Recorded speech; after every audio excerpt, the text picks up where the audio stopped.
Au Togo, la question de la gestion des ressources publiques continue de susciter de nombreuses interrogations au sein de la population.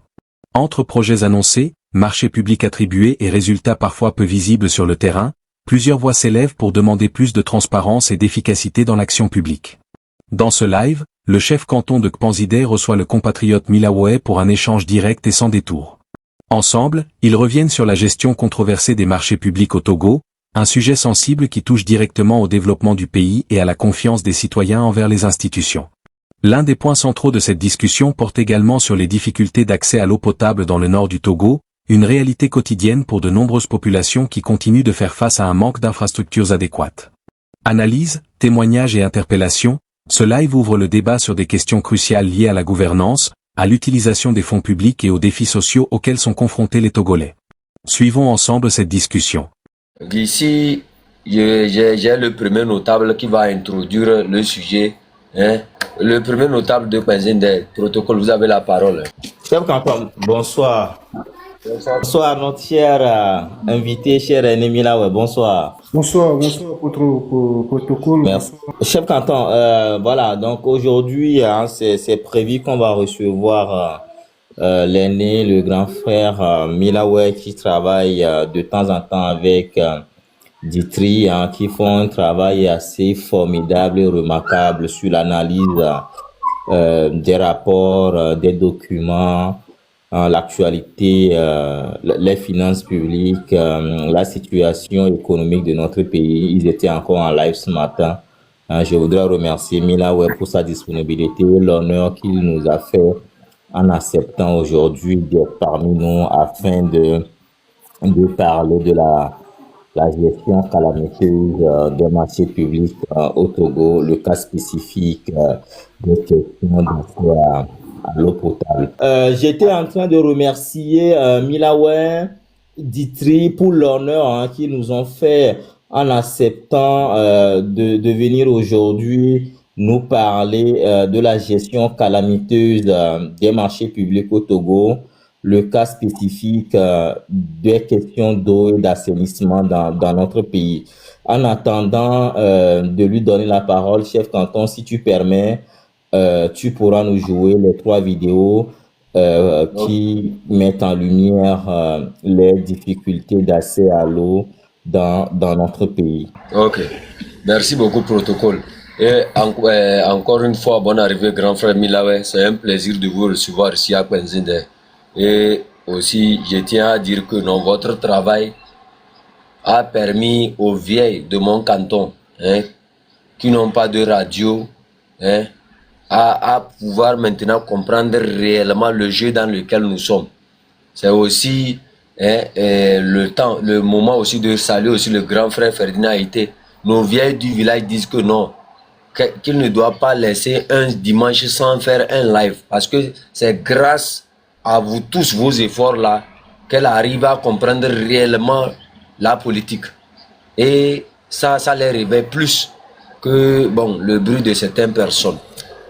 Je tiens à vous saluer vraiment. Moi je suis pas un expert en mots, et peut-être vous allez essayer de prendre ça comme ça. Voilà, maintenant je vais vous jouer ici la vidéo de des gens qui disent qu'ils sont allés emprunter ils ont pris nos noms pour aller manger l'argent. Ils disent qu'ils vont nous amener l'eau potable. On n'a pas ici l'eau potable. Voilà les conséquences. Voilà. Elles n'ont d'autre choix que de boire cette eau malgré sa qualité douteuse. Vous voyez l'eau que les gens boivent dans certains villages. 65 ans ou 63 ans, on ne sait pas combien après les indépendances. Et des gens sont élus députés dans ces endroits-là. Les gens font la politique dans ces zones-là.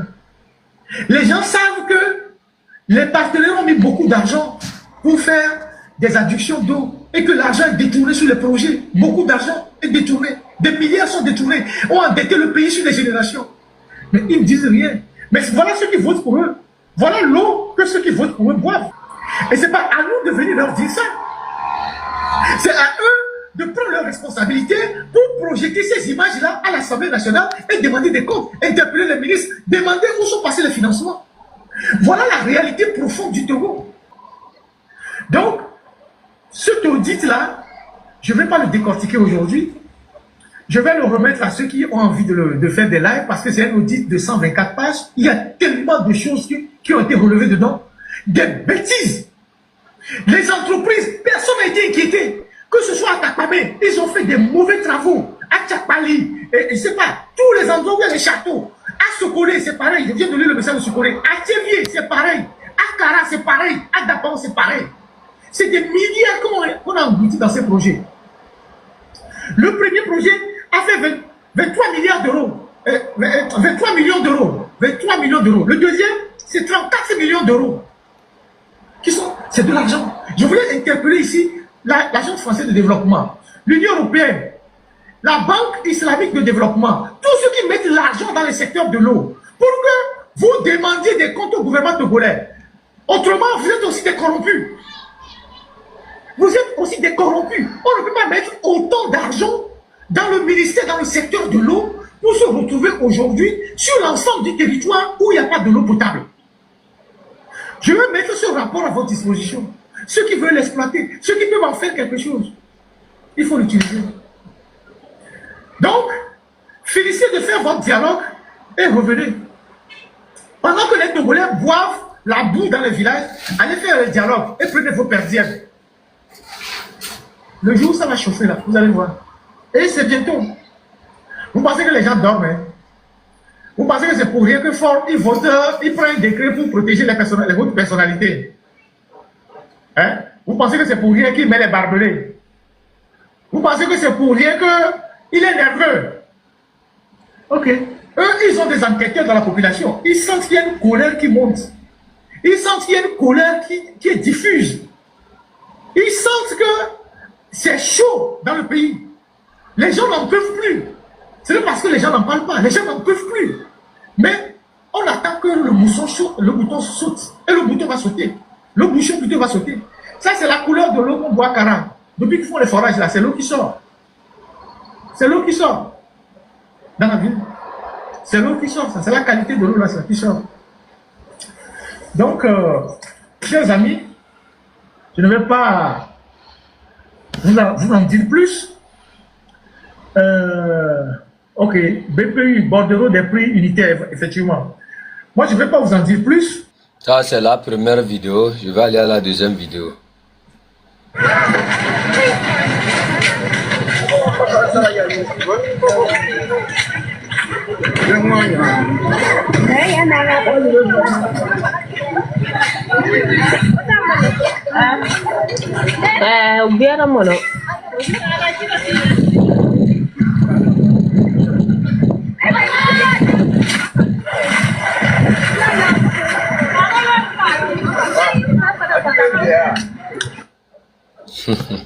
Voyez là où les gens puissent de l'eau potable.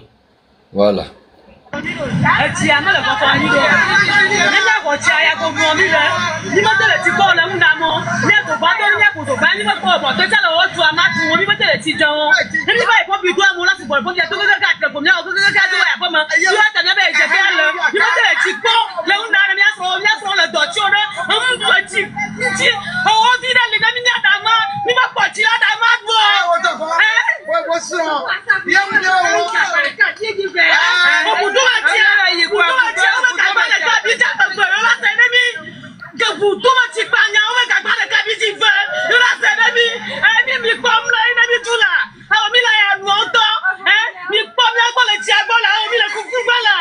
Voilà les trois vidéos jouées ici. Voilà ce que nous avons tous observé. Un développement sur les nuages. Voilà. Protocole, vous avez la parole. Merci. Chef Canton, merci beaucoup pour ces trois vidéos qui, du nord au sud, qui montrent les difficultés d'accès à l'eau potable au XXIe siècle, encore en 2026 dans notre pays. Vous n'êtes pas sans savoir que le 28 juillet 2010, l'Assemblée générale des Nations unies avait adopté la résolution 64/292 qui reconnaît que le droit à l'eau potable et à l'assainissement est un droit humain essentiel à la pleine jouissance de la vie et à l'exercice de tous les droits de l'homme. Donc, à ce titre, l'Assemblée générale des Nations unies avait expressément reconnu que le droit à l'eau potable et à l'assainissement est un droit fondamental, essentiel à la pleine jouissance de la vie et à l'exercice de tous les droits de l'homme. Ok, on reprend. Donc, je disais tantôt, voilà, les vidéos montrent encore au 21e siècle que les Togolais ont des difficultés d'accès à l'eau potable. Alors que le 28 juillet dernier, 2010, je veux dire, l'Assemblée générale des Nations unies avait adopté une résolution qui reconnaît expressément que le droit à l'eau potable et à l'assainissement est un droit humain, d'accord, essentiel à la pleine jouissance de la vie et même à l'exercice de tous les droits de l'homme. Donc, à ce titre, l'ONU avait expressément reconnu que le droit à l'eau potable et à l'assainissement est un droit fondamental, essentiel à la pleine jouissance de la vie et à l'exercice de tous les droits de l'homme. Ce qui veut dire que l'ONU rappelle qu'il incombe donc à tous les États de promouvoir et de protéger tous les droits de l'homme, l'accès à l'eau potable y compris, qui sont d'ailleurs des droits universels, indivisibles, interdépendants et intimement liés et qui doivent être traités globalement de manière juste et équitable sur un pied d'égalité avec la même priorité. Vous voyez, depuis cette résolution, le droit à l'eau potable, à l'eau propre est mondialement reconnu comme un droit fondamental et donc essentiel au plein exercice du droit à la vie de tous les droits de l'homme. Précisons que l'ONU, ou du moins l'Assemblée générale des Nations unies, n'a pas créé à travers la résolution de 2010 un nouveau droit humain. Elle a simplement officialisé à travers cette résolution l'existence d'un droit existant, si je peux me permettre cette tautologie. Chez nous au Togo, on a le Code de l'environnement de 2008 qui insiste d'ailleurs sur la nécessité d'alimenter la population en eau potable, plus précisément l'article 69 de la loi 4 portant Code de l'environnement au Togo. D'ailleurs, ce texte a été modifié, complété par un projet de loi cadre sur l'environnement qui a été adopté avant-hier, donc le jeudi 5 mars 2026. Je suis convaincu, je n'ai pas encore lu le texte nouveau, mais c'est certain que l'accès à l'eau serait toujours considéré comme un droit fondamental dans cette nouvelle législation.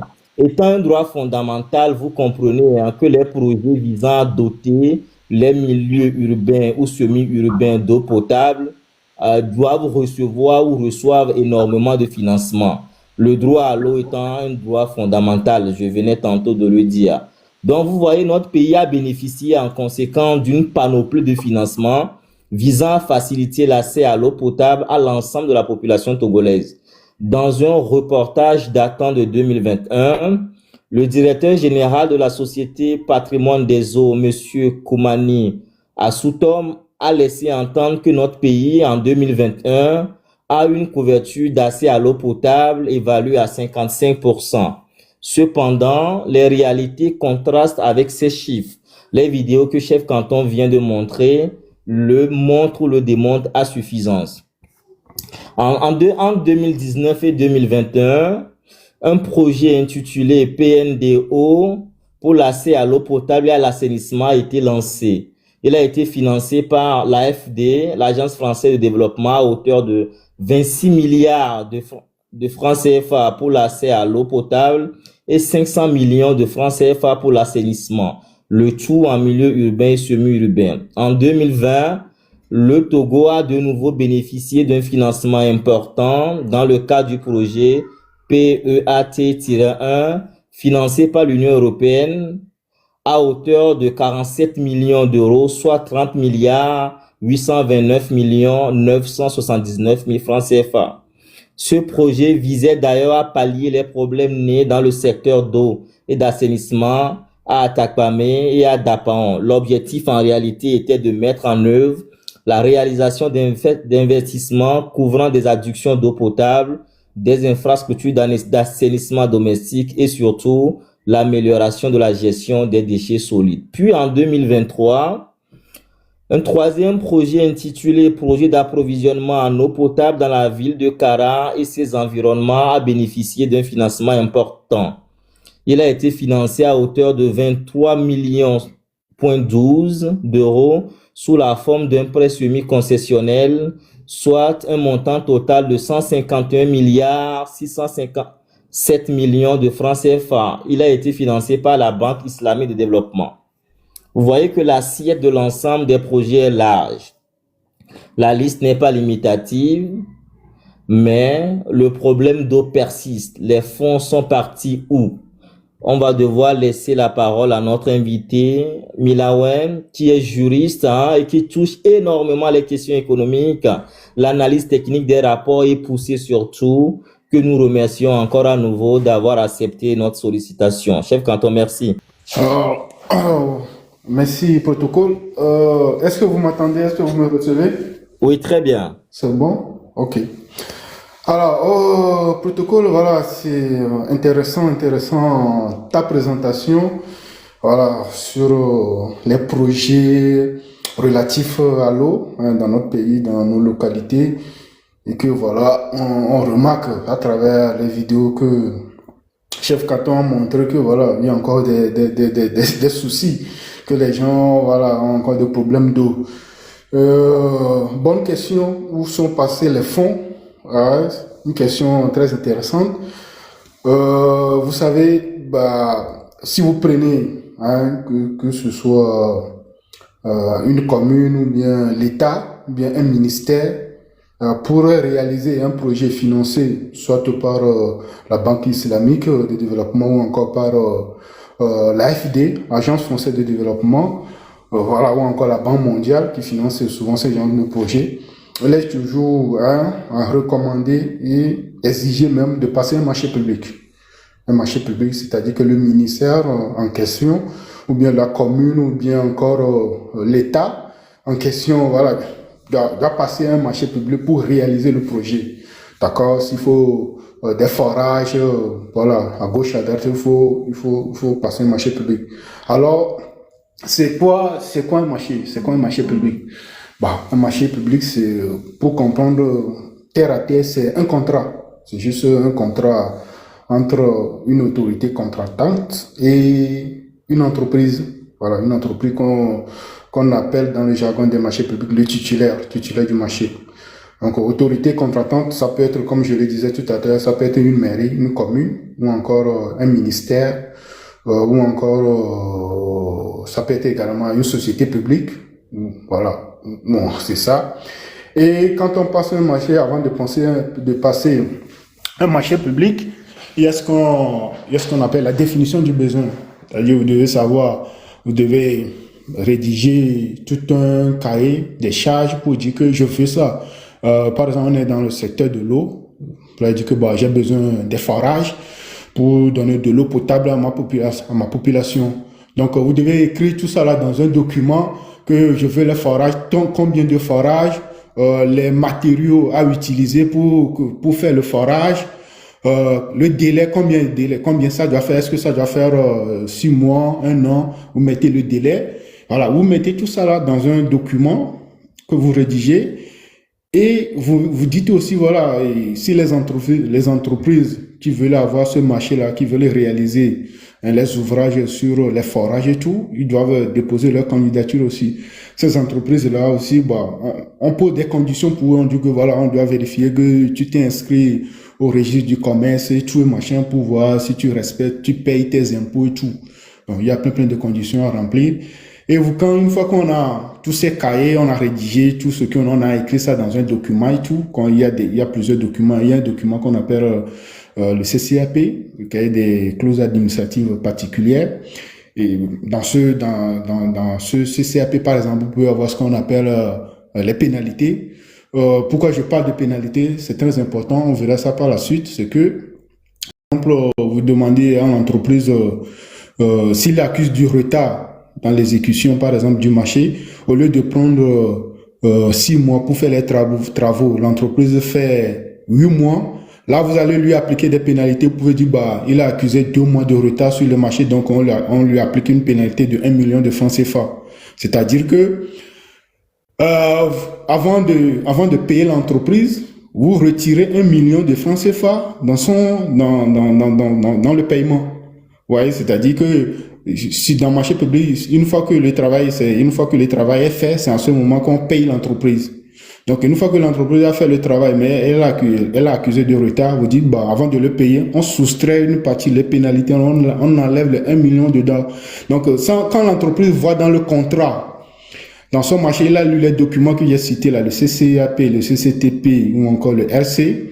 Voilà, quand il va lire tous ces documents-là, il va voir que, on a mis une clause dans le contrat qui dit que si j'ai accusé de retard, on va m'appliquer des pénalités. Donc, ça permet aux entreprises de ne pas être en retard sur les travaux, de bien réaliser les travaux.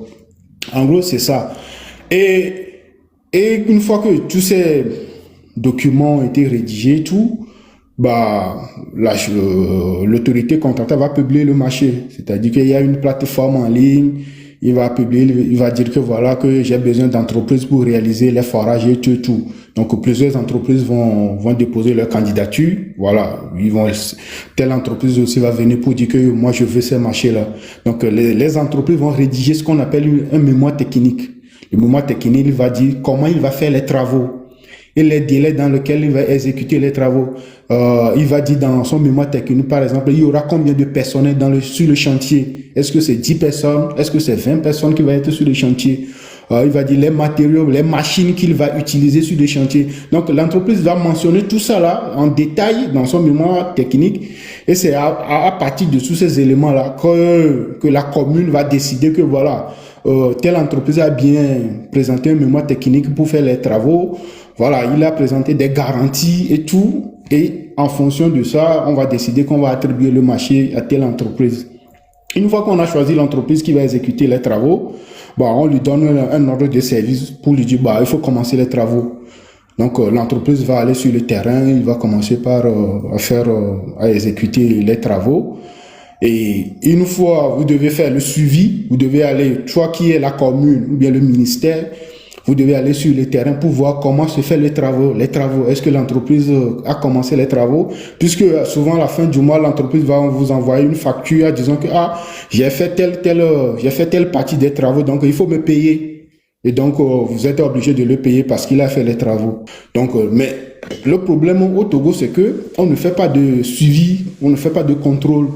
Quand vous prenez le marché de PEAT1 là, dont on parlait, qui est intervenu à Dapaon et à Takpamé, dans les deux communes là, ou encore à Kara, ou si vous prenez d'autres projets qui sont arrivés à Kara. Le problème, c'est que on n'a pas de suivi, là-dessus. On ne sait pas, on n'a pas. Si on lit les rapports, selon les documents, l'audit qu'on a lu de 124 pages dont on a parlé tout à l'heure, quand on lit ça, on remarque que il n'y a pas de suivi, c'est-à-dire que on donne le travail à une entreprise, l'entreprise fait mal les travaux. C'est-à-dire que vous allez voir des fissures un peu partout. Dans le BPU, par exemple, le BPU, c'est le bordereau de prix unitaire. C'est un document financier où l'entreprise dit que voilà, je vais acheter tel produit, tel matériel, etc., pour faire les travaux. Et il met le montant. Si l'entreprise dit qu'il va acheter des tuyaux, c'est pas un tuyau par exemple à 10 000 francs, il écrit dans le BPU que un tuyau 10 000 francs. S'il veut acheter, je sais pas quoi, des clous à 1000 francs, il met dedans quoi, il met dans son BPU tout ce qu'il va acheter pour faire les travaux, il mentionne ça dans le BPU, dans le bordereau du prix unitaire. Et donc c'est en fonction de ce BPU là qu'on voit que il a acheté tant, il a acheté ça pour faire les travaux. Mais le problème c'est que on a vu dans le rapport, dans l'audit que il y a des entreprises qui ont dit qu'ils vont acheter par exemple un tuyau qui coûte en réalité 1000 francs sur le terrain, mais ils ont mis dans leur BPU que le tuyau coûte 5000 francs.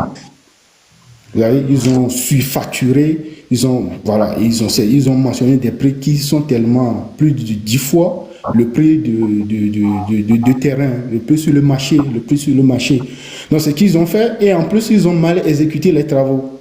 Ils ont dit de faire des latrines, ils n'ont pas fait des latrines, ils ont construit des murs qui sont fissurés.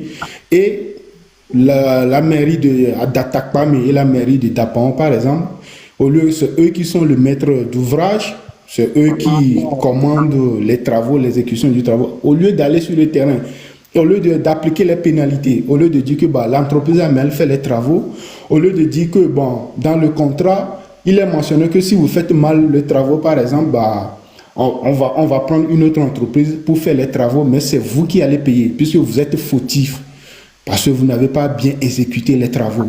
Donc ça n'a pas été fait. Voilà, ça c'est selon. Mais dans la pratique, ce qu'on remarque aussi, c'est que quand vous prenez tous ces mairies, tous les machins, souvent on prend un cousin qui crée une entreprise, on lui donne le marché pour dire c'est lui qui va exécuter. Voilà, il va exécuter le but, il va avoir de l'argent, on va lui payer, il fait mal les travaux, mais on lui paye, on paye l'entreprise. Et à la fin, ce sont les populations qui vont encore souffrir de tout ça. Ce sont les populations, nos mamans qu'on a vu, les lots qui boivent de l'eau dans la boue. Voilà, c'est les résultats que ça donne. Et le problème, c'est qu'il y a, comment dire, l'impunité. Voilà, même l'audit est sorti, on ne punit personne, on ne sanctionne personne. Et dans l'audit, on dit que l'entreprise et le maître d'ouvrage sont responsables, que c'est une responsabilité partagée. Ça veut dire que la commune d'Atakpame et la commune de Dapan sont responsables. C'est parce qu'ils sont responsables. Pourquoi ils sont responsables? C'est parce qu'ils n'ont pas fait le suivi, ils n'ont pas fait le contrôle, ils n'ont pas vérifié ce que l'entreprise utilise pour faire les travaux. Et c'est ça qui est vraiment, alors que c'est l'argent des données publiques, hein. C'est l'argent des données publiques qu'on utilise pour le faire.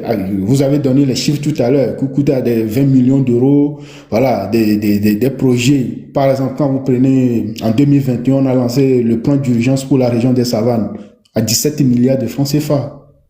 17 milliards, c'est beaucoup. Mais qu'est-ce qu'ils ont fait avec ça? Est-ce que quand ils nous disent qu'ils vont construire 75 forages, est-ce que les 75 forages ont été construits? Voilà, ce sont les questions qu'on doit se poser. Donc, c'est ça le problème au Togo. Il y a l'impunité. À chaque fois, il y a des rapports, on nous dit que la personne, il faut faire, la personne est responsable, que telle personne n'a pas bien utilisé l'argent, mais la personne n'est pas inquiétée, on ne lui fait rien. Vous voyez, on ne lui fait absolument rien. Alors qu'un marché public, c'est-à-dire que si tu as mal fait le travaux, c'est-à-dire que l'autorité, la mairie, a le devoir, a le droit de te dire que non, tu refais les travaux, quoi. On te demande, c'est ça qu'on appelle les malfaçons. Quand vous voyez dans le document de PEAT1, vous allez voir que on a parlé des malfaçons, c'est-à-dire que la mauvaise exécution des travaux, l'entreprise n'a pas bien fait les travaux. Donc, l'entreprise, normalement, devait demander à l'entreprise de refaire les travaux. Si l'entreprise refuse de refaire les travaux, on résilie le marché. Le marché est résilié, c'est-à-dire on met fin au contrat et puis on demande à une autre entreprise de faire le travail. Et l'entreprise qui est fautive, on va lui demander de payer parce que, voilà, de payer. Donc, au Togo, ça ne se fait pas. Voilà, moi je suis désolé de vous dire, mais c'est la réalité. Cette pratique-là n'est pas au Togo. Quand l'entreprise détourne l'argent, il est mal payé. Voilà, personne ne dit rien, quoi. Voilà, on fait comme si rien de n'était. Vous voyez un peu. C'est ça le problème dans notre pays, le Togo. Donc avant de continuer, je sais pas, pour ne pas faire trop de monologue, si vous avez des questions ou bien autre chose, voilà, je pourrais encore développer là-dessus. Et une chose que moi, bonsoir Milawe, c'est Tabrand. Merci beaucoup pour toutes vos explications. Nous vous suivons avec beaucoup d'attention.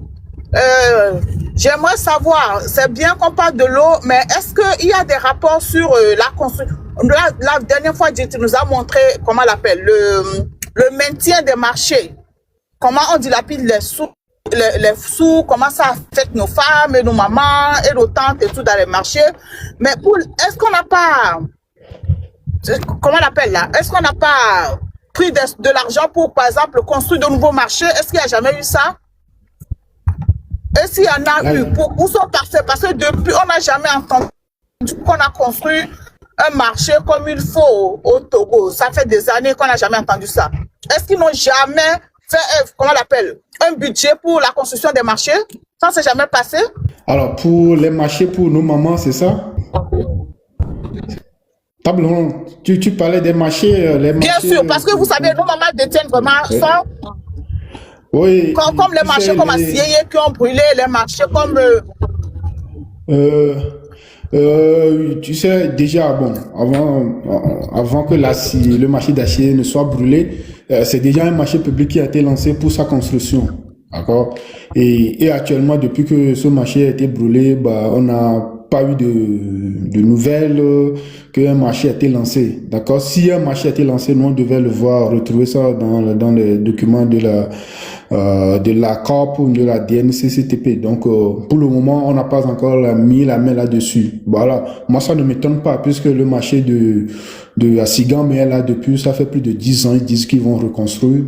Voilà. On ne sait pas où on en est. Le marché, les travaux ne sont toujours pas terminés. Et c'est ça aussi le problème. Et moi, il y a un point que je voudrais aborder, que les gens disent souvent, c'est que quand vous êtes en marché public, il y a ce qu'on appelle des avances, c'est-à-dire qu'avant que l'entreprise ne commence pas les travaux, il va demander à l'autorité contractante, c'est-à-dire la maire ou encore le ministère, de lui verser des avances, une somme pour lui permettre de commencer l'exécution des travaux. Et cette avance est conditionnée par une garantie à première demande. Donc on va lui verser de l'avance, c'est-à-dire que l'entreprise va demander comme c'est un projet de 20 millions d'euros, j'ai besoin de 1 million d'euros par exemple pour commencer. Bon, on va lui verser, mais à une condition. Il va à la banque. La banque va lui fournir une attestation pour lui dire que, ok, voilà, je porte garant pour cette entreprise-là. Et voilà, parce qu'après, il faudrait rembourser ça. Donc, ça aussi, ça se fait. Et le problème, c'est qu'au Togo, avant que l'entreprise ne commence les travaux, il faut des assurances aussi. L'entreprise doit souscrire à des assurances pour la responsabilité civile. Voilà, c'est-à-dire que sur les chantiers, si jamais quelqu'un fait un accident et tout, voilà, il faut que l'assurance intervienne aussi dans ce cas-là. Mais bon, au Togo, est-ce que ça se fait? Non. Donc, moi, quand j'ai lu l'audit et tous les rapports concernant les marchés publics au Togo, je suis vraiment désolé, c'est que rien n'est respecté, en fait. Tout le monde fait ce qu'il veut. Il y a même dans certains rapports, on voit que ils n'ont même pas aucune connaissance en marché public. Vous imaginez?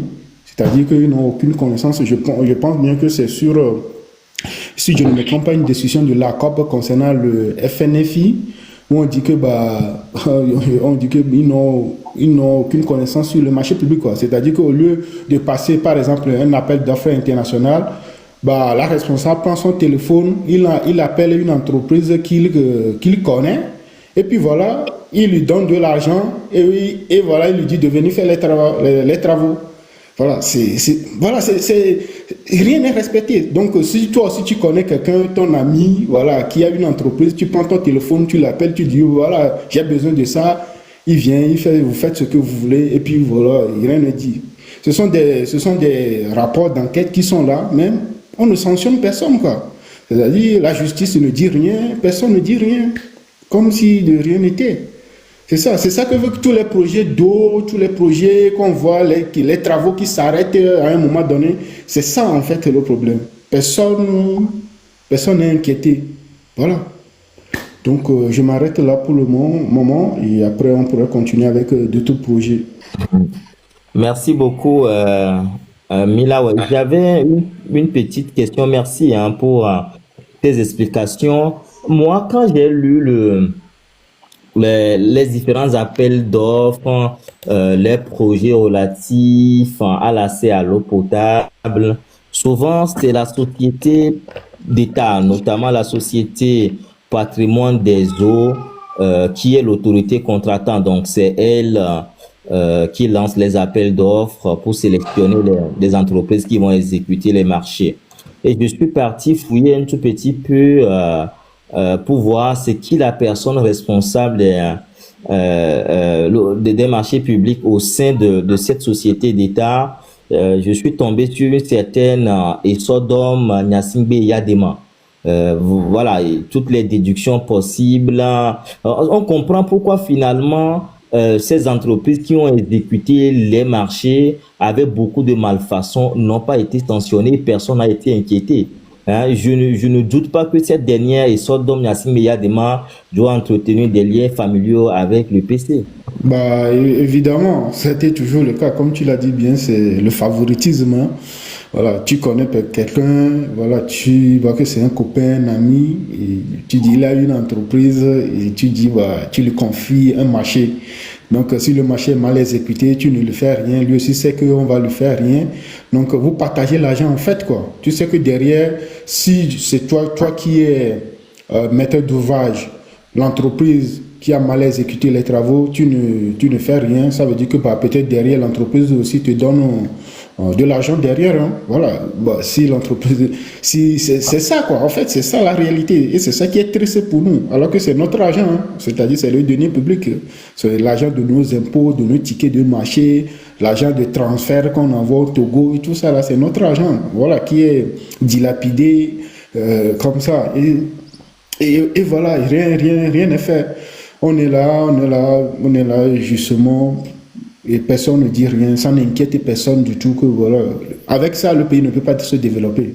Je suis désolé, mais avec ça, le Togo n'ira nulle part en matière de développement, en matière de construction des routes, en matière de construction des universités, des hôpitaux. Le pays n'ira nulle part. Et à partir du moment où chacun prend sa part, comme si c'est sa propriété privée, bah, on n'ira nulle part. On va rester toujours là où on est, quoi. On va, à chaque fois, les Blancs vont financer des projets, hein, l'Union européenne, la FDI vont financer des projets à des coûts des milliards. Et après, bon, on reste sur place. Moi, quand je prends la région des Savanes, il y a tellement de projets. Je prends la région des Kara, il y a tellement de projets. Et quand je vois que bah, les gens n'ont même pas de l'eau, de simple eau à boire, ça me choque, ça me fait très mal. Je me dis, mais comment est-ce que c'est possible? Pourtant, les Blancs viennent financer. Ils vous donnent de l'argent pour des projets. Tout ce qui nous reste à faire, c'est d'exécuter les projets. Des malfaçons, il faut sanctionner les personnes. Et voilà, il faut être rigoureux, sévère là-dessus pour donner de l'eau. C'est-à-dire, l'eau, c'est la vie. Il faut donner de l'eau à nos mamans, à nos sœurs. Quand je vois ça, je suis écœuré. Ça me fait très mal. Mais bon, j'ai l'impression que nous avons des gens qui dirigent le pays, qui n'ont même pas de cœur, voilà, et qui sont là, ils s'en foutent concrètement, quoi. À partir du moment où il y a l'impunité, mes chers amis, bah, rien ne va bouger. Rien du tout ne va bouger du tout. Donc, marché public au Togo, c'est ça. Hein, on a vu pendant Covid aussi. Hein, on a vu pendant Covid, ministère du Commerce, à l'époque c'était Dédié, qui nous a dit qu'il a acheté... je sais pas, il avait acheté quoi, à 8 milliards. Il avait acheté un truc comme ça énormément. Hein, à 8 milliards, c'était du riz. Mais voilà, il avait acheté du riz à 8 milliards. Bah, absence de lettre de commande. La Cour des comptes disait qu'il y a eu absence de lettre de commande ou de marché. Il n'a pas passé de marché, il n'a pas fait lettre de commande, rien du tout. On nous dit qu'il a passé les 8 milliards sont passés où? Après, est-ce que quelqu'un a été sanctionné? Personne n'a été sanctionné. Vous imaginez, 8 milliards. 8 milliards, on peut construire des forages pour donner de l'eau potable aux gens. Vous voyez, c'est ça la réalité. Tous les ministères sont impliqués dedans. La Cour des comptes a dit ça, mais bon, rien ne s'est passé. Je crois que le chef canton voudrait intervenir. Oui, non, mais là, c'est juste pour poser une question. Est-ce que c'est une complicité ou bien une impunité? Dans le cadre de figure où nous observons que ce soit la sœur du président de la République qui s'occupe de l'attribution des marchés aux entreprises, qu'elle est censée surveiller dans l'exécution de ces projets, qu'elle ne le fait pas. Est-ce qu'on peut parler d'une impunité ou bien d'une complicité? Bah, chef canton, c'est les deux à la fois. Voilà, ils sont à la fois complices et en même temps, à partir du moment où ils sont complices, ils ne peuvent pas punir. Voilà. C'est les deux à la fois. Donc, c'est la complicité et l'impunité à la fois en même temps. Donc, c'est ça qui fait que bah, le pays n'avance pas. On est là où toujours on est. C'est triste. Hein? C'est vraiment triste de voir que Voilà, tu as ton copain, voilà, on dit, on lui attribue, il est là, responsable du marché, tu sais que, bon, lui aussi sait que, bon, personne ne le fera rien du tout, donc, il s'en fiche, quoi, complètement. Et c'est nous qui souffrons. Voilà, et nous, c'est nous, nos mamans, nos frères qui sont payés, qui souffront tout le temps de tout ça, là, vraiment. Et c'est la triste réalité. Vraiment, quand je vois toujours les chiffres sur les marchés, à chaque fois, parfois j'ai la migraine. Vous en prenez parfois, quand je lis tout ça, j'ai la migraine. Ça me fait tellement mal que je me demande où est-ce qu'on en est. Par exemple, quand vous prenez déjà à partir de 2020, il y a un projet d'amélioration des conditions sanitaires en milieu scolaire rural. Le projet s'appelle PASCO. PASCO, c'est P-A-2-S-C-O, PASCO. Il y a la phase 1, phase 2. Et c'était à 16 millions d'euros. Soit 16 millions d'euros, ça fait 10 milliards. Ça fait 10 milliards de francs CFA. D'accord? Et voilà, on se demande, l'objectif c'est d'avoir 600 pompes à motricité humaine. Voilà, 600 pompes à motricité humaine. Voilà, réhabiliter les forages. Eux-mêmes disaient qu'à l'époque, ils vont réhabiliter 200 forages existants. Mais est-ce que ça a été fait? Voilà. La question, 200 forages, vous avez pris 10 milliards de francs CFA. Qu'est-ce que vous avez fait avec ça? Et c'est un projet financé par l'AFD, l'Agence française de développement. Et tout à l'heure, Protocole parlait du projet PMDO, 40 millions d'euros, soit 26 milliards de francs CFA. Voilà, on a tellement de projets. Il y a le projet même Parcel, un projet de Parcel qui a coûté également 18 millions d'euros, soit 51 milliards de francs CFA. Voilà, c'était à Daparon également. Et c'est le Daparon là-bas, il y a des gens qui n'ont même pas de l'eau, voilà, rien du tout. Donc, moi, à chaque fois, quand je vois à Kara, on a même un projet hydraulique villageois dans la région de Kara, et qui coûtait 11 millions de dollars, c'est-à-dire 6,6 milliards, soit 11 millions de francs CFA.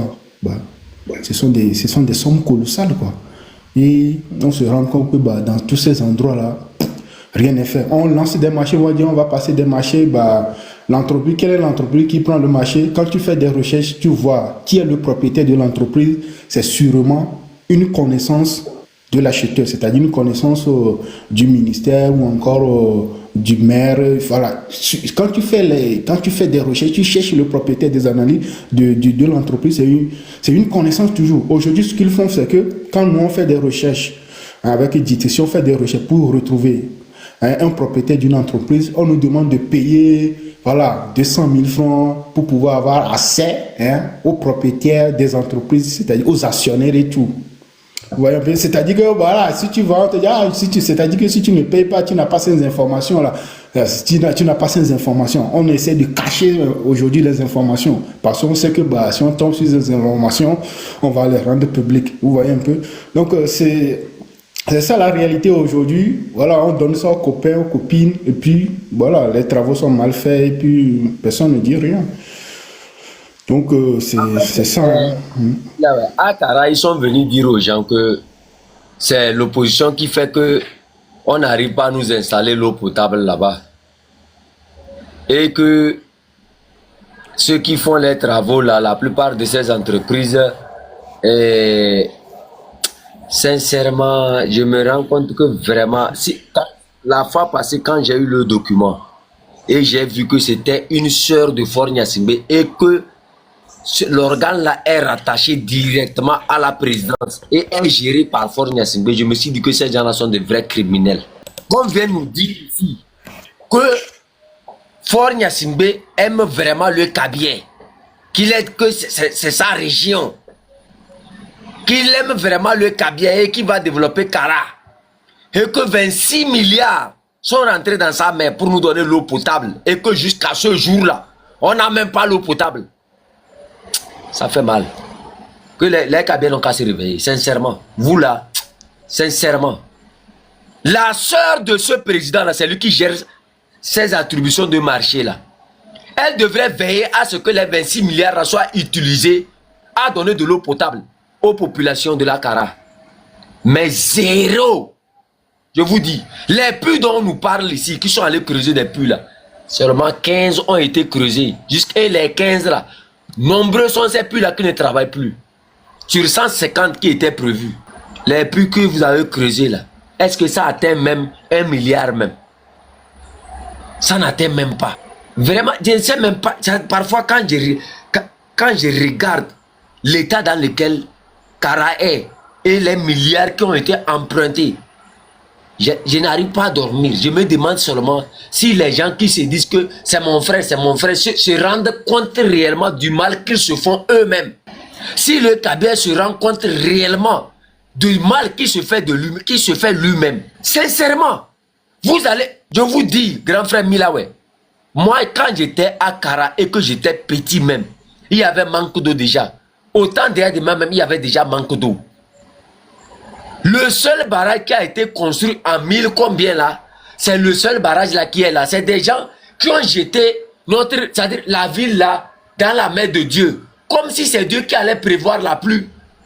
Que non, c'est à cause du manque de la pluie là, qu'il n'y a pas l'eau potable. Et je me pose cette question. Avons-nous encore des dirigeants visionnaires?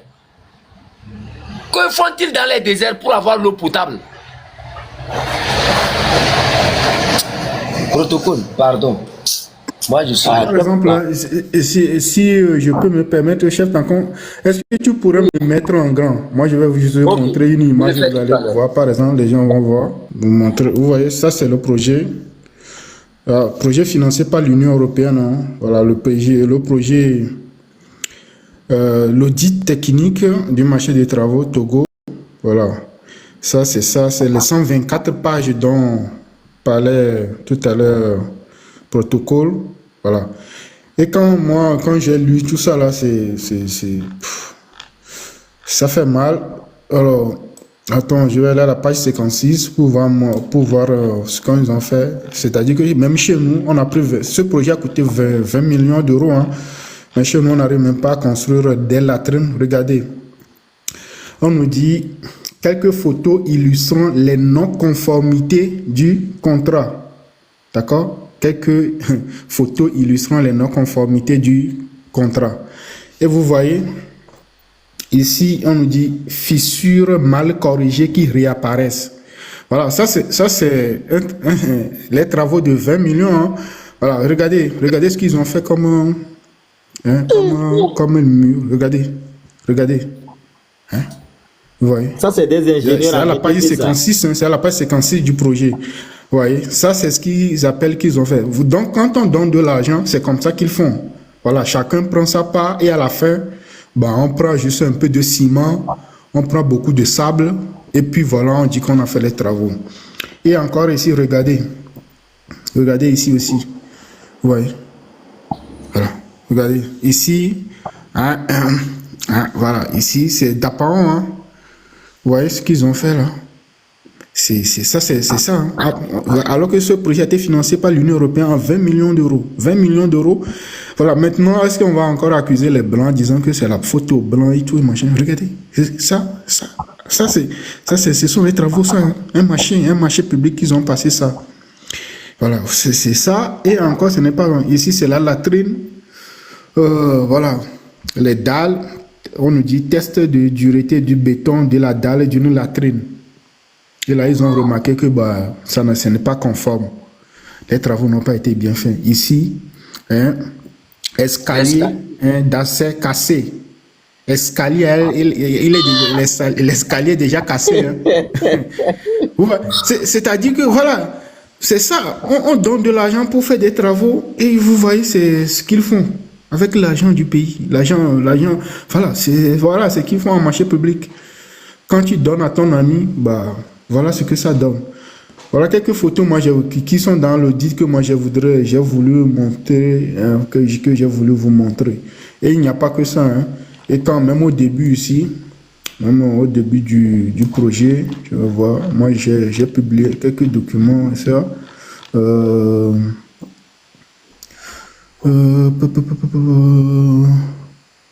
Où est-ce que ça? Ouais, il y a un tableau là, ils ont fait un tableau avec les montants là-dessus. C'est pas celui-là. Il y a un tableau quelque part là, j'ai oublié un peu la page, mais si je peux le trouver, ça serait bien. Et vous allez voir que comment ils ont volé, ils ont détourné l'argent dans ce marché-là. Alors, je crois que je vais le trouver, le tableau, le fameux tableau. Voilà, ça c'est encore quelques photos. Quelques photos qui montrent que les travaux ont été mal faits, de la non-conformité. Voilà. Quand ils ont... Ici aussi, c'est pareil. Voilà, on nous dit que la grille métallique de la rigole traversale n'est pas en tube rond d'épaisseur minimale de 5 mm comme précisé dans le BPU. Vous voyez, dans le BPU, ils ont précisé 5 mm comme épaisseur, mais ça n'a pas respecté le BPU. Normalement, l'entreprise, on devait lui dire, va refaire ça. C'est pas ce qui a été dit dans le contrat, va refaire ça. Et si l'entreprise refuse, on applique les pénalités, mais on lui dit, tu as tort. On prend une autre entreprise pour faire les travaux, mais c'est l'entreprise fautive qui va payer. Mais ça, là, la commune n'a rien fait. Ici aussi, c'est pareil aussi. Voilà, ça, c'est les travaux qu'ils ont dit faire. Ça, ce n'est même pas... Vous voyez, ils ont juste pris des cailloux, je ne sais pas quoi, par terre, ils ont essayé de coller ça, et puis ils disent qu'ils ont fait des travaux. Voilà ce qu'ils font. C'est ça le problème. C'est grave. Il y a des exemples comme ça. S'il vous plaît, Mila, qu'est-ce qu'ils sont en train de construire au fait? Qu'est-ce qu'ils construisent? Là, on leur a dit, déjà, on leur a dit de construire des latrines pour la population. Ça ressemble à rien, quoi. On leur a dit de construire des latrines pour les populations de Tapaon. Les gens n'ont pas de latrines. Et du coup, même de simples latrines, les gens détournent l'argent. C'est ça. De simples latrines, l'argent est détourné. Oui, je comprends. Ça veut dire que quand je regarde même les images, au fait, ça ne ressemble absolument à rien, quoi. Je ne sais pas à quoi je peux comparer ça. C'est ça le problème. Oui. Et les populations doivent comprendre que cette voyoucratie économique qui est à la tête de notre État, quand les trucs comme ça se passent, d'abord, quand ils ont... C'est pas l'argent donné gratuit, hein. Les Blancs n'ont pas donné l'argent. Ils nous ont prêté l'argent. Ça veut dire qu'on va payer. Et on ne va pas juste payer. S'ils nous donnent 40 millions, ce n'est pas 40 millions qu'on va payer, hein. C'est avec des intérêts. C'est avec des taux d'intérêt. Oui. Au fait, quand on nous donne cet argent, c'est qu'on puisse produire quelque chose qui va nous rapporter de l'argent ou qui va faire développer le pays d'une manière pour attirer les investisseurs et les touristes et tout, pour développer le pays, pour qu'on puisse avoir un revenu pour payer. Mais quand ils prennent ça, qu'ils font des trucs comme ça qui ne ressemblent absolument à rien, des trucs qui ne peuvent même pas durer une année, alors que nous avons la dette à payer. D'abord parce que d'abord la manière dont ils font les trucs, quand je vois ça, mais c'est très dangereux. Les trous qu'ils ont fait sur les routes là, et ils ne terminent jamais. Et supposons il pleut. En Afrique, les enfants se promènent dehors. Et un enfant tombe dedans. D'abord les dégâts. C'est trop. Que la population comprenne que tout ça là, quand on parle de chiffres, des milliards, les gens pensent que ça c'est entre eux. Non, c'est entre nous. Table ronde. Oui. Table ronde. Ouais, mon frère. Continuer. Lis ce qu'ils ont écrit ici. Lis. Est-ce que tu peux lire? Latrine utilisée comme magasin. C'est pas possible. Comme magasin de stockage de marchandises. Voilà. Tu vois. C'est pas possible. Est-ce que tu vois le trou qui est là-bas? Ça, c'est Togo, hein. C'est pas possible. Vous voyez? C'est-à-dire que latrine qu'on doit utiliser, les gens doivent aller pour faire leurs besoins. On fait là, ça comme stockage de marchandises. Un magasin de stockage. Mais c'est pas possible. Vous savez, j'ai l'impression... Mais là, ouais, ça c'est mon... La population togolaise, les gens qui sont en bas, peut-être qui sont en train de chercher 500 francs pour manger par jour, 1000 francs là, ils se disent, quand nous parlons de 60 milliards, 500 milliards, 10 milliards, 20 milliards, ils se disent, c'est pas leur problème, c'est le problème des gens qui sont riches. Je crois que c'est ça la mentalité des Togolais. Sinon, les lives que vous faites, les lives que surtout le grand frère Ferdinand a été fait, Ça suffit déjà pour révolter cette population s'ils comprennent vraiment les conséquences que ça a sur leur vie de chaque jour. Les gens ne comprennent pas que ça nous affecte tous et chaque jour dans nos vies de chaque jour, pas seulement dans nos vies, dans la vie de nos enfants et de nos petits-enfants, ça nous affecte. Parce que des dettes que nous devons payer, c'est les risques qu'ils prennent quand ils font les trucs comme ça. Les murs là qui ne sont pas bien faits, ça peut tomber sur un enfant quelque part là. Les trous qu'ils font, qui ne sont jamais remplis. Les voies qu'ils essaient de construire, qui ne sont jamais terminées. C'est des risques pour la population.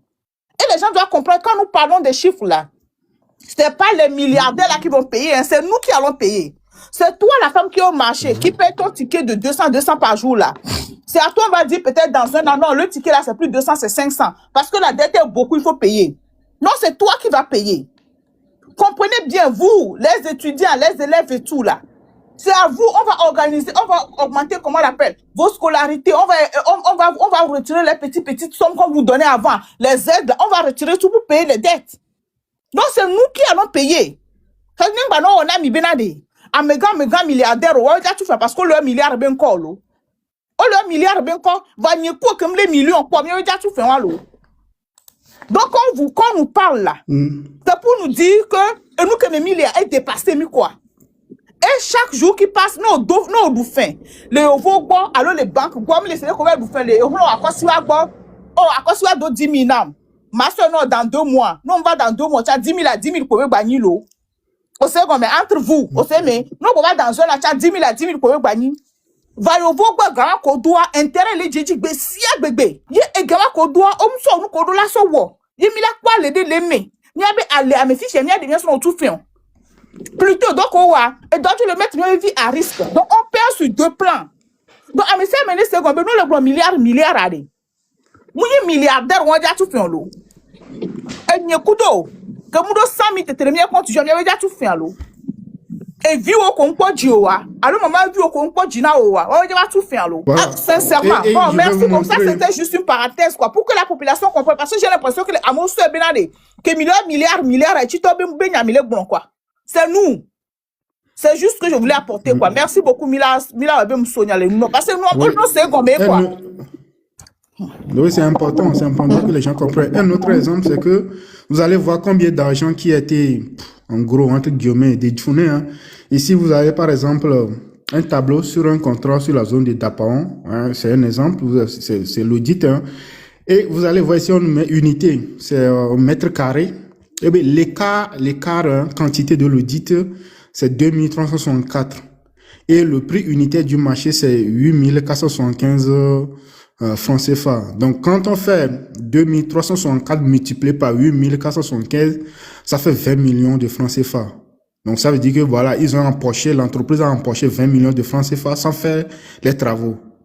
Ouais, sans utiliser les 2364 mètres carrés pour faire son travaux. Et c'est pareil ici, hein, 15 unités millimètres, 15, ça fait 15, vous faites 15 multiplié par 4500, ça fait 7500. Voilà, c'est pareil. Et au total, bah, on a 25 millions 483 253 francs CFA. Donc, c'est-à-dire que l'entreprise a reçu cette somme, mais n'a pas fait les travaux comme il faut. Avec les écarts, voilà, la manière dont les latrines sont devenues des magasins et tout, avec les murs fissurés et tout. Voilà. C'est ça. Et c'est pareil. Et vous voyez, dans chaque contrat, les écarts et tout, ils ont mentionné tous les montants. Ici, il y en a jusqu'à 12 millions. Ici, 25 millions, 12 millions. Et voilà, ainsi de suite, quoi. Le tableau était très long. Vous allez voir, il y a les montants jusqu'à la fin. L'argent qui a été détourné comme ça. Hein? Voilà. Si moi, je me demande, si eux ne reçoivent rien, si ceux qui passent le marché, s'ils ne prennent rien derrière l'entreprise, bah, voilà, c'est sûrement que voilà, ce sont des fonds détournés, hein. Même si le rapport ne le dit pas. Hein, explicitement, bah, voilà, quand j'ai lu le document, j'ai fait l'analyse, j'ai compris que, bah, en fait, c'est ça. C'est ce qui s'est passé.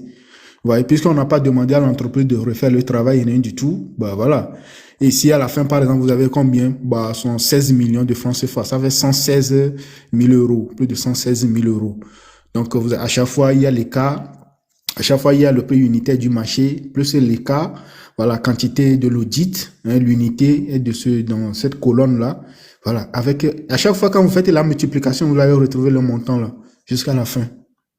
Voilà, c'est comme ça que l'argent est détourné. Voilà, chacun prend sa part. Et c'est bien détaillé. Chaque contrat, le numéro du contrat est là. Chaque contrat avec son numéro.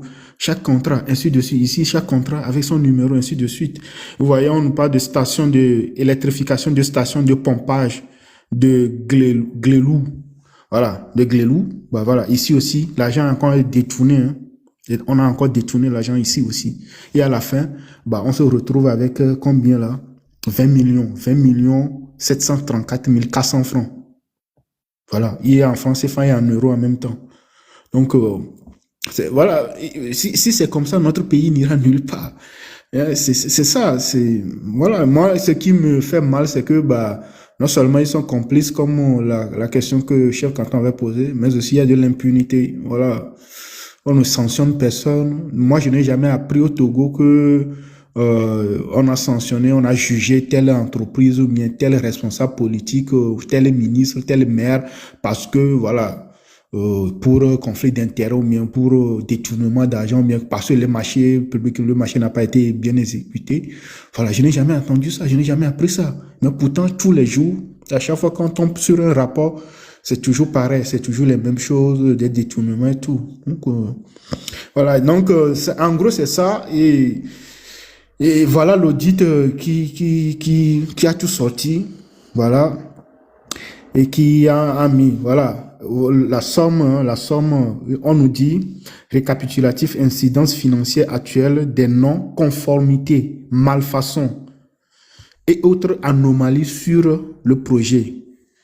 Regardez le total du montant, 227 809 936 francs. Disparu. 227 millions. Oui, voilà, disparu comme ça dans la sécu, on ne sait pas qui l'a pris, qui a fait quoi. 226 millions. Et quand on voit, c'est pour ça qu'on voit nos mamans boire de l'eau jaune, l'eau jaunâtre, tout ça là. C'est pour ça que les gens n'ont pas d'eau. Voilà. Même de simples latrines, hein. Voilà, ce n'est pas un WC, hein. C'est même pas un WC, c'est de simples latrines aussi. On arrive même pas à faire le suivi de simples latrines. La latrine est devenue un magasin de stockage. Et c'est, voilà. Donc, en gros, voilà ce qui nous arrive dans notre pays, hein. Donc, c'est ça. S'il vous plaît. Parce que c'est vrai que depuis que nous sommes là, au moins autant d'EADEMA, moi je me rappelle, on avait appris qu'on a arrêté certaines personnes, même si on était trop jeunes pour se rappeler. On a appris qu'il y a des gens qui ont volé l'argent, on les a arrêtés. En tout cas, je ne sais pas si vous avez appris des trucs comme ça. Mais depuis que Fort est venu, jusqu'à ce jour, en tout cas, moi personnellement, j'ai jamais appris qu'on a arrêté quelqu'un. Jamais. Et puis qu'on dit que, comment 227 millions peuvent disparaître, disons 228 millions peuvent disparaître. Moi, je crois qu'ils savent bien où l'argent est passé, mais c'est parce que c'est leurs amis, c'est leur famille, c'est leurs parents. Ils ne peuvent pas aller chercher l'argent là, parce qu'eux aussi, ils ont eu leur intérêt dedans. Tu ne peux pas me dire que tout cet argent là a disparu comme ça, et puis, on ne parle pas de 10 000 francs. On parle de 228 millions. Oui, au moins on avait appris, au moins depuis que, je ne sais pas si on a arrêté quelqu'un, moi je n'ai pas appris, hein. J'ai jamais entendu qu'on a arrêté quelqu'un. Si quelqu'un a entendu, vous pouvez le dire, parce que moi j'ai jamais entendu. Parce que depuis on parle malversation, détournement, pillage, tout ça, travaux mal faits, travaux même pas faits du tout, et commencé, jamais abouti. On parle. Mais depuis, même pas une seule personne. Mais pourquoi il a peur d'arrêter ses complices? Est-ce qu'il a peur parce qu'il sait que si on les arrête, eux aussi vont dire des choses que lui-même il a faites? Ou bien, je comprends, moi c'est juste des questions. Parce que là, ce qu'on est en train de dire là, l'eau jaune que nos mamans boivent, parce qu'il faut que la population comprenne. Normalement, on doit vous mettre de l'eau. Quand on ne vous met pas là, vous buvez de l'eau jaune, vous tombez malade. Il n'y a pas d'hôpital pour vous soigner. Vous allez même là-bas, on vous traite comme si vous étiez des objets ou des animaux. Et on vous dit de payer avant même qu'on ne vous touche. Et après, vous perdez vos vies là-bas. Donc, vous perdez sur tous les points. Ce qu'on dit là, c'est vous qui êtes plus, c'est nous qui sommes plus affectés là. Nous qui sommes en bas de l'échelle là, on parle de nous. On ne parle pas des gens qui sont en haut là, parce que vous n'avez pas l'eau là-bas. Mais ils importent de l'eau de la Norvège. L'eau pure et claire de la Norvège, ils importent ça pour boire.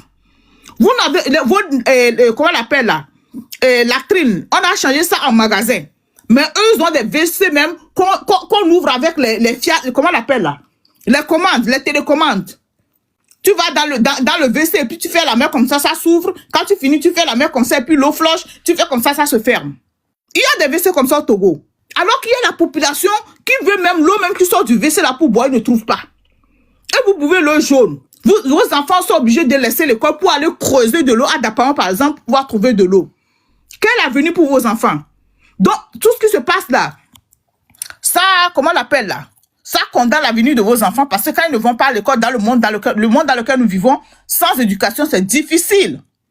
C'est difficile de faire quelque chose. C'est pas impossible, mais c'est très difficile. Et maintenant, les enfants, quand ils creusent pour trouver de l'eau, l'eau là n'est même pas potable, elle n'est pas saine. Mais vous devez boire comme ça. Et après, quand vous allez boire l'eau là, vous allez tomber malade. Et il n'y a pas d'hôpitaux parce qu'ils ont entre-temps pris l'argent pour construire des hôpitaux, ils n'ont pas fait ça. Ils ont en tas pris de l'argent pour acheter les matériaux d'hôpitaux, ils n'ont pas acheté. Ils ont en tas pris d'argent pour les médicaments et ils ont mis ça dans leur clinique privée et vous êtes obligé d'aller acheter à la pharmacie, sinon on ne vous touche pas. Donc vous voyez que vous perdez dans tous les domaines. Et c'est nous qui devons nous lever pour résoudre ce problème. Parce que eux, en haut là-bas, ça ne les touche pas. Hein? Je vous dis, à l'heure actuelle, on a 2 Togos. C'est le Togo dont nous parlons là et l'autre Togo que nous ne connaissons pas. L'autre Togo où quelqu'un d'Astacha dit, oh, aujourd'hui, j'ai envie de prendre la glace là qu'on va à Paris dans le 19e, là, quelque chose comme ça, et puis commande, et puis demain, on lui apporte ça sur sa table. Ou même pas demain. On appelle seulement Air France, oui, quel est le prochain vol sur Lomé, et puis on lui apporte ça dans quelques heures, il a ça dans son congélo. On a 2 Lomé, on a 2 Togo dont on parle. Est-ce que vous voulez que ça soit toujours 2 Togo, nous payons et d'autres personnes jouissent, ou vous voulez qu'on les chasse et pour qu'on puisse construire un Togo pour tout le monde? Akpena Milo, merci beaucoup. Et nous, c'est trop quoi. Même quand vous construisez, tu voles l'argent, au moins construire quelque chose qui est au moins c'est présentable quoi. Parce que c'est on prend des cailloux, on colle. Mais il ne restait que de mettre les scotch quoi. Et nous que quand on a ce scotch, ils sont très épais, nous sous bord. Alors, parce qu'il n'y a même pas, vous regardez ce qu'il nous présente là. On n'a pas des animaux quand même. Enlevez-moi, grand, je reçois des notifications et tout de TikTok, donc peut-être ce que je montre, ça ne nous intéresse pas. Le live est signalé, je pense, parce que je reçois, on dit que les actions présentées dans ce live peuvent entraîner des blessures graves ou avoir des effets néfastes sur la santé. C'est incroyable. Ils ont raison. Ce que tu nous présentes là, ça doit faire des blessures graves et des effets néfastes. Je crois qu'il faut la lever. Parce que même TikTok n'aime pas ça. Même TikTok, on l'a fait descendre. Oh, Jesus. On l'a fait, il est tombé. Oh, est-ce qu'il peut encore monter? Oui, attendez, je vais aller voir. Oh. Oui, il est là, je l'ai invité. Oui. Je l'ai invité, il va venir. Il est là. J'ai aussi une motion, s'il vous plaît. D'accord. Merci beaucoup, Mila, pour tout ce que vous êtes en train de faire pour le Togo. Que la terre togolaise vous remercie et vous protège sur tous les plans pour ce que vous êtes en train de faire. Et Ferdinand était aussi, et puis Ditri aussi. Que Dieu vous protège. Et ce que je voulais dire, c'est que est-ce qu'il n'y a pas un moyen pour qu'on fasse un lobbying pour au niveau de la FMI pour les empêcher de continuer à emprunter de l'argent à ce monsieur-là, parce que il prend l'argent mais il n'utilise pas pour ce qu'il doit faire avec normalement. Donc pourquoi est-ce qu'on ne va pas l'empêcher de continuer à emprunter de l'argent et à mal l'utiliser pour son propre plaisir? Parce que là, il vole carrément. On a les chiffres maintenant, ce que vous êtes en train de nous montrer. Donc, qu'est-ce qu'on peut faire en tant que Togolais, surtout à la diaspora, pour pouvoir essayer parce que je sais qu'il y a des endroits où on peut lancer des lobbying ou peut-être, je sais pas comment ça se parle, ça se dit en français en fait. C'est des pétitions, oui voilà. Pétition pour envoyer ça à la FMI pour l'empêcher de prendre plus d'argent. pour rendre leur vie très difficile. Agbasevi, Merci. oui, Agbasevi, voilà, ma réponse, voilà, ça peut vous choquer, mais voilà, je préfère être réaliste avec vous. Hein. Et déjà, c'est une bonne idée ce que tu avances. Hein. C'est seulement que le FMI, son premier objectif, c'est de prêter de l'argent à nos États. Le but de la FMI, c'est d'endetter nos États. Ça c'est la raison pour laquelle le FMI, la Banque mondiale, les institutions de Bretton Woods ont été créées en 1945.